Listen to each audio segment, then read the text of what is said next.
On vous présente une autre capsule passionnée avec David Gauthier, grand passionné de voitures avec un goût absolument extraordinaire, qui est directeur général de 2 concessions de la Mi-Junior à Bécomo. Là, vous êtes prêts? David Gauthier, oui. Tout jeune, déjà directeur général de 2 concessions ici sur la Côte-Nord. Comment on se rend là? Il n'y a pas de tracé vraiment pour se rendre là. Je te dirais, faut que tu aimes ce que tu fais en premier. Puis c'est de mettre les efforts nécessaires, puis les opportunités s'ouvrent à soi après. Là. Passionné, grand passionné d'auto. Nos amis communs sont tout aussi passionnés. Tu as toujours été là-dedans depuis que tu es jeune. Écoute, j'ai pas souvenir d'avoir fait d'autres choses de ma vie que l'automobile. Écoute, le moindrement que j'ai eu l'âge de conduire un auto, j'avais déjà la voiture qui m'attendait dans le cours. Puis passer mes grandes soirées à me promener, puis ça restait comme ça. Tu as eu une tonne et demie de voitures différentes, mais je remarque là, dans toutes tes voitures passées, tu as quand même du goût. Là. Oui, effectivement, j'ai quand même eu plusieurs voitures. J'ai le défaut d'être pas capable de me brancher. Tu sais, souvent, ceux-là qui me connaissent, j'achète une nouvelle voiture. Là c'est l'amour fou. Tout le temps ça au début, l'amour fou.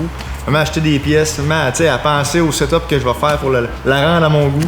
Puis tout le long, je vois à la face autant de ma blonde que de mes chums de dire tu vas le vendre l'année prochaine, ça sert à rien, arrête, ça sert à rien de mettre du temps là-dedans, mais comme tu dis, c'est une passion, fait que je suis jamais capable de m'asseoir dans quelque chose, je me lasse vite d'une voiture.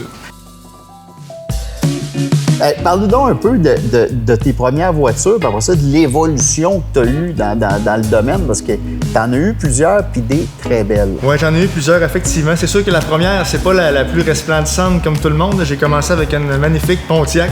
Je pensais jamais que tu allais le dire. Je pensais que tu allais oublier celle-là. Non, je l'ai pas oublié.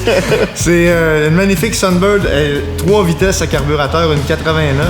Mais tu sais, c'est la première voiture, c'était mon père qui me l'avait acheté. Tu sais, regarde, on peut pas se plaindre là-dessus. Point A, faisait une couple de réparation de carrosserie à la canette, on s'improvisait peindre, là, c'était pas pire. Là. Après ça, je dirais, là, j'ai eu plusieurs Eagle Talon.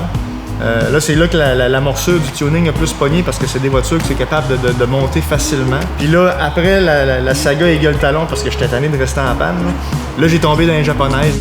Parle-nous de ta flotte de voitures japonaises, parce que t'en as eu vraiment beaucoup. Puis des modèles d'exception qu'on voit pas souvent sur nos routes. Oui, j'ai eu 2 Nissan Skyline, une R32 et une R33. J'ai eu une Toyota Mark II aussi.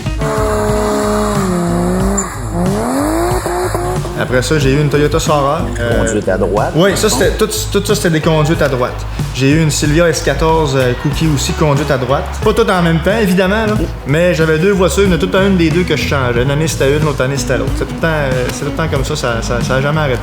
Tu as eu vraiment beaucoup de voitures, mais tu as eu une grosse crise voiture japonaise, puis tu as eu de l'allemand aussi. En étant un passionné d'auto, tu en as souvent qui vont être passionnés juste d'une marque, ou juste de l'américain, ou juste du japonais, ou peu importe.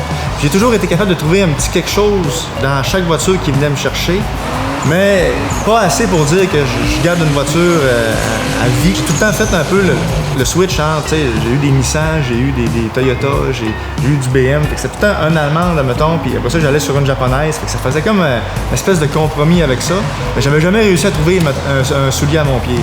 Je pense que tu as trouvé. Oui, effectivement, j'ai trouvé. Oui, j'ai trouvé, ça fait maintenant 3 ans, 3 étés, 3 saisons en fait que j'ai acheté la Toyota Supra 2020 qui est derrière nous. Puis jusqu'à maintenant, je compte pas la vendre encore. C'est un auto qui ça fait des vagues, là. Ouais. Mécanique BMW, ta technologie Toyota, les deux ensemble. Explique-nous un peu la machine, ce qui te plaît. Bien, ce qui me plaît, justement, c'est le mix entre les deux. C'est dur à expliquer sans trop venir technique puis de se perdre dans les détails, mais je suis capable de retrouver le feeling, la solidité d'une voiture allemande, mais la légèreté puis la réaction d'une voiture japonaise. Fait que, c'est sûr et certain que les ingénieurs, c'était des Japonais autour de cette voiture-là, fait qu'ils ont fait en sorte que la voiture transpire aussi le culture. Mais quand tu t'assis dedans puis quand tu vis avec, toutes les switches, toutes les sonneries dans l'auto, c'est une BMW. Ça, c'est sûr et certain que ça détonne. Tu as quand même tout un parcours, là. Toi, t'es parti quand même, tu viens du Saguenay. Oui. Et parle-nous de ton parcours dans les concessions automobiles là-bas et ce qui t'a mené jusqu'à Bécomo. Moi, j'ai commencé ma carrière dans l'automobile là, en 2008. chez Rock Auto à Chicoutimi, chez Rock Auto Toyota à Chicoutimi. En 2012, j'ai commencé pour la Junior chez Mazda. Il a acheté la concession Bécomo Nissan en 2016. Jean-Bernard m'a offert l'opportunité de devenir directeur dans l'occasion d'une concession là-bas, mais c'est sûr et certain que c'était pas à porte. Ça voulait dire se déraciner de ton milieu. Se déraciner. Fait que je l'ai fait au début en voyageant toutes les fins de semaine, parce que ma conjointe était aux études encore au Saguenay. Une fois que cette année-là a été finie, bien, on a pris la décision de s'établir. Et là, tu es rendu directeur général de 2 concessions à Bécomo? Oui, de 2 concessions, le Toyota Bécomo et le Mazda Bécomo. Quand même, c'est beaucoup de responsabilités pour quelqu'un qui est encore tout jeune. Oui, c'est beaucoup, effectivement. Comment on deal avec ça au quotidien? Bien, je dirais dealer avec ça au quotidien, c'est sûr et certain. Le beau de ce milieu-là, c'est que tu sais jamais ce qui va t'attendre quand tu ouvres la porte du dealer le matin. Tu te fais des plans, mais tu peux te ramasser que ton plan, il faut que tu le gardes en tête, mais écoute, ça peut venir rocambolesque assez vite. Ça prend de l'organisation parce qu'il faut coordonner 2 concessions. Fait que c'est sûr que la base du travail, ça change pas, mais les manufacturiers, les réalités d'une place à l'autre, c'est pas toujours les mêmes.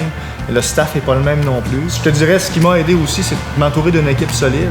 Et ce qui fait en sorte que je suis capable de prendre du temps pour moi à travers ça, puis être capable de les chapeauter à distance aussi.